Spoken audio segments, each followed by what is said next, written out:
The police insulted Keanu Reeves on a highway, but when he uncovered the truth, you won't believe what happened. Hey everyone, welcome to my channel. Where are you tuning in from? Let us know in the comments and don't forget to like, share, and subscribe for more inspiring stories. Help us reach our 1,000 subscribers and stay with us till the end of the video.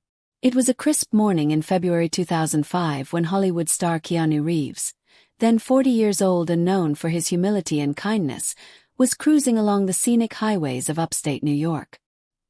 His sleek, black motorcycle hummed softly as the actor, dressed in a leather jacket and helmet, took a rare break from the hectic movie sets of Los Angeles to clear his mind. But what began as a peaceful ride quickly turned into an event Keanu would never forget. The calm of the open road was shattered when flashing red and blue lights appeared in his rearview mirror. A state trooper had pulled him over. Confused but cooperative, Keanu slowed his bike to the shoulder, took off his helmet, and waited. That's when the officer approached. His face tense with suspicion. "What do you think you're doing here? Trying to show off with that bike?" The officer barked, his voice cutting through the stillness. The accusation was sharp, almost insulting. Keanu blinked, stunned by the hostility. He hadn't been speeding, nor had he broken any laws. The insult stung, but Keanu, ever composed, stayed polite. "I'm sorry, officer," he said, his voice soft. "Is there a problem?" But the trooper wasn't backing down. "Problem? Yeah, the problem is guys like you showing off on these roads, thinking you're untouchable just because of a fancy ride. We don't need that attitude around here." Keanu could feel the eyes of passing motorists on him, some slowing down, possibly recognizing the famous actor. The embarrassment was real, but what troubled him more was the officer's anger. Why was he being singled out? Just as Keanu was about to explain himself, something caught his attention. A young woman standing by the side of the road just a few yards away. Her face was pale, hands trembling as she clutched a small piece of paper. She looked like she had been crying. Keanu's focus immediately shifted to her, and he noticed something strange.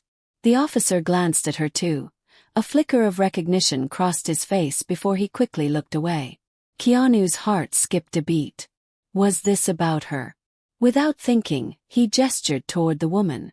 "Is she okay?" he asked, his voice laced with concern. The officer hesitated, his stern demeanor faltering for a brief second. "Stay out of it," the officer muttered. But Keanu Reeves wasn't the type of person to stay out of something when someone clearly needed help. Ignoring the officer's warning, he stepped off his motorcycle and walked toward the woman. Her tear-streaked face looked up at him, her lips quivering as she tried to speak. Then she thrust the piece of paper toward him. "Please," she whispered, her voice barely audible. "You need to see this." Keanu unfolded the note, his brow furrowing as he read the words. His heart sank. The officer, now visibly uneasy, shouted, "Hey! I told you to back off." But it was too late. Keanu had already seen enough. He turned to face the trooper, his jaw tightening. "You knew about this, didn't you?" Keanu's voice was low but firm. The officer's face flushed red, a mix of guilt and defiance. "You don't understand," he began, but Keanu wasn't listening anymore. As the story continued to unfold, everything started falling into place. What Keanu uncovered in those moments on the highway would change everything, not just for him, but for the woman whose life seemed to hang by a thread, and even for the officer, whose actions hid a painful truth. The truth, it seemed, was far more complex than anyone could have imagined. Keanu Reeves stood there, the crumpled piece of paper shaking in his hands as he tried to comprehend what he had just read. The words written on the page weren't just desperate, they were a cry for help, drenched in heartbreak and pain. The note read, "To whoever finds me, please forgive me. Have no one left. My husband is gone, my child is gone. I have nothing to live for anymore. Please tell the world I tried. I really tried." Keanu's chest tightened as he looked at the woman, her frail figure trembling in the cold wind. She couldn't have been older than 30, yet her eyes carried the weight of someone who had endured a lifetime of sorrow. The tears streaking her face told a story that words couldn't fully capture. What happened? Keanu asked, his voice breaking. The woman shook her head, choking on her words. It doesn't matter, she whispered, her eyes darting toward the officer. I shouldn't have written that. It's too late anyway. But Keanu wasn't about to let this go. He crouched down to her level, his dark eyes locking with hers. Listen to me, he said gently. It's not too late. It's never too late. Tell me what's going on, please. The officer, standing a few feet away, shifted uncomfortably. Look, sir, this isn't your problem, he said, his voice less authoritative now. There was something in his tone, a mixture of shame and guilt, that Keanu couldn't ignore. Keanu turned to him, his calm demeanor replaced by quiet fury. It is my problem now, he said firmly. Because I'm not walking away from this. Not when someone is clearly hurting. The woman's shoulders slumped as she began to speak, her words coming out in broken fragments. Her name was Claire. She had lost her husband in a car accident 2 years ago. He had been her everything, the love of her life, her partner in every sense of the word. 6 months later, their only child, a little boy named Noah, had succumbed to a rare illness. I tried to keep going, Claire said, her voice cracking. I really did. But every day feels emptier than the last. And today I just couldn't do it anymore. Keanu felt his throat tighten as his own memories rushed to the surface. He thought of the losses he had endured, the stillbirth of his daughter, Ava, and the tragic death of her mother, Jennifer. He knew all too well the hollow ache of grief, the way it clawed at your soul and left you feeling like a shell of yourself. Here's the paraphrased version, with slight adjustments to the word order, maintaining the emotional tone. You're not alone. I've been there too. I felt what you're feeling, and I promise you it gets better. It's not easy, but it's worth it. You're worth it. Claire's tears flowed freely now, her body shaking with sobs. Keanu reached out and gently held her hand, his warmth grounding her in a way she hadn't felt in years. The officer, who had been silent up until that point, finally spoke. I didn't know it was this bad, he admitted, his voice heavy with regret. She's my sister. Keanu's eyes widened in shock, the connection between them suddenly making sense. The officer's hostility, his discomfort, and his unwillingness to let anyone get too close to Claire. It all clicked. Why didn't you help her? Keanu asked, his tone more accusatory than he intended. The officer lowered his gaze to his boots, his face etched with guilt. I thought I was helping, he said. I thought keeping her busy, keeping her distracted would be enough. But I didn't see how broken she really was. I failed her. Claire shook her head, her voice barely above a whisper. You didn't fail me. I failed myself. Keanu looked at both of them, his heart aching for the pain they carried. You didn't fail anyone, he said firmly. You're both human, and humans make mistakes. But the important thing is, you're here now. You're alive. That means there's still time to heal, to make things right. For the first time in years, Claire felt a glimmer of hope. It was faint, like the first rays of sunlight after a long storm, but it was there. Keanu helped her to her feet, his arms steadying her as she wobbled. Let's get you somewhere safe, he said. Somewhere warm. As they walked toward the officer's car, the weight of the moment hung heavy in the air. It wasn't a perfect resolution. Healing would take time, and the scars would never fully fade. But for the first time in a long time, Claire felt like she didn't have to carry her burden alone.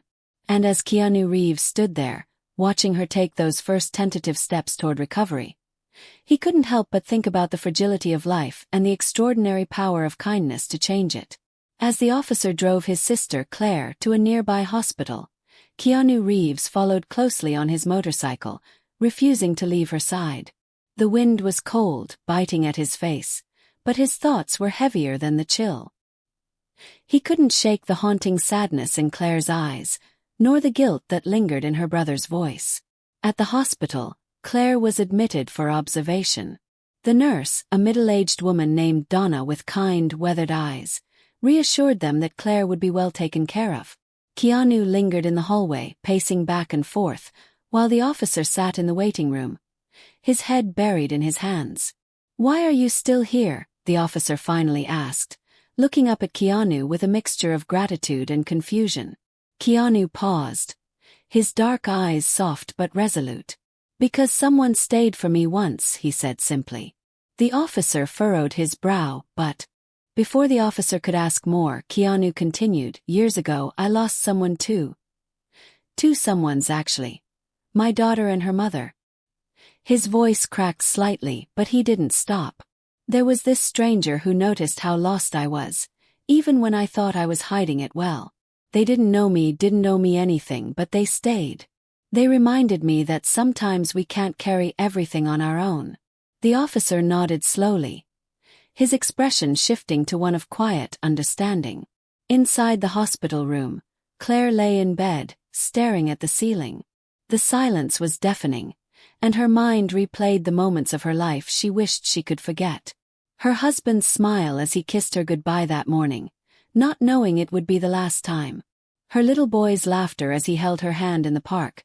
It all felt so far away now, like echoes in an empty house. Keanu knocked gently on the door before stepping in. Claire turned her head, her eyes swollen from crying.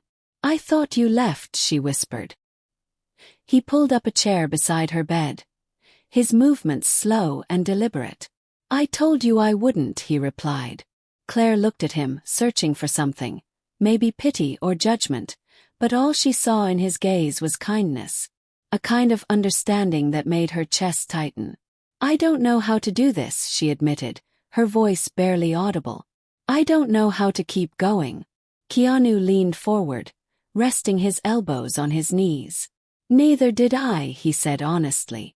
"There were days I didn't want to get out of bed, days when the weight of it all felt like too much.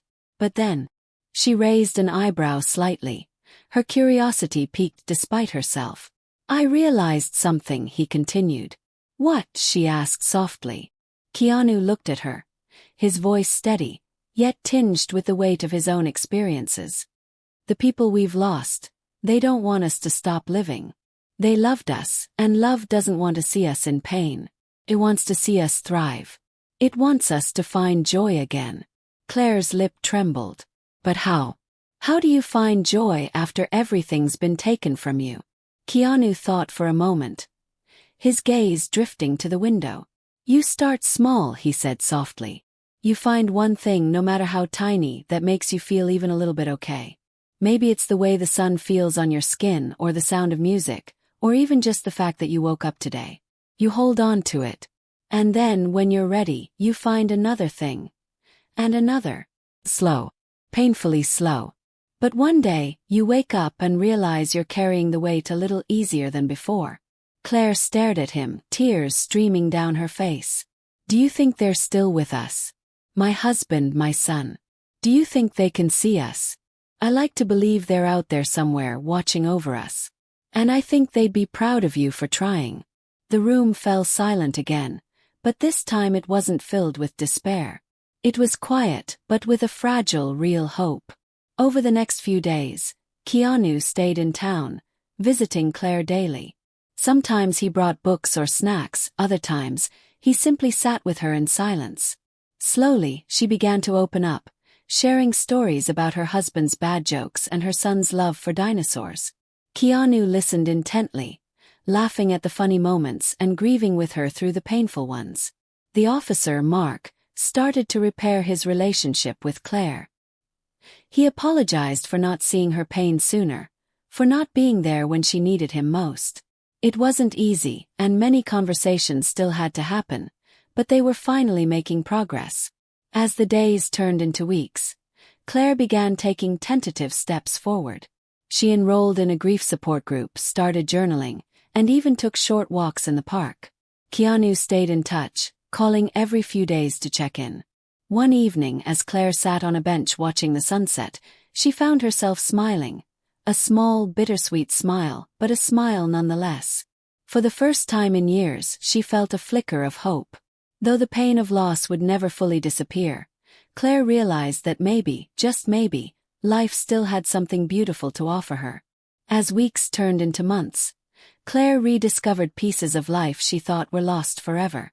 Each day brought new challenges but also small victories, like a morning spent baking cookies, a walk in the park where the laughter of children reminded her of Noah, or a visit to the local library where she found a book her husband had once loved. Keanu kept his promise to stay in touch. His calls became a source of comfort for Claire.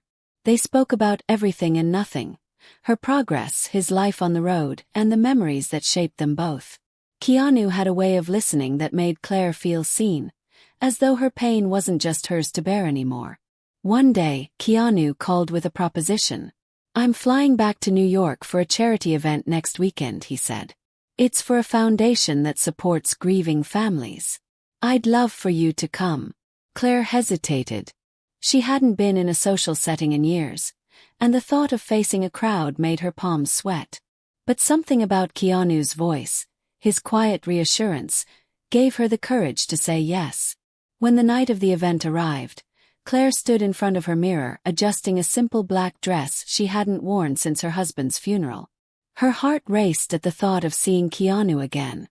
Though their connection was built on shared pain, there was an unspoken bond between them, something deeper than she could explain. The venue was stunning, a grand hall adorned with twinkling lights and soft music. Keanu met her at the entrance, dressed in a sharp suit that somehow still carried his effortless humility.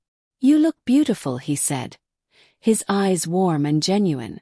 Claire felt her cheeks flush. "Thank you." "Too nervous." "You're not alone," he said, offering his arm. Inside, Claire found herself surrounded by people who had endured similar losses. Parents, siblings, spouses, all carrying stories of love and grief. For the first time, she didn't feel out of place. Keanu took the stage to speak. His words resonated deeply with everyone in the room. "It's not something we move on from, but something we learn to carry. And while it can feel isolating, it's moments like this, when we come together, that remind us we're not alone."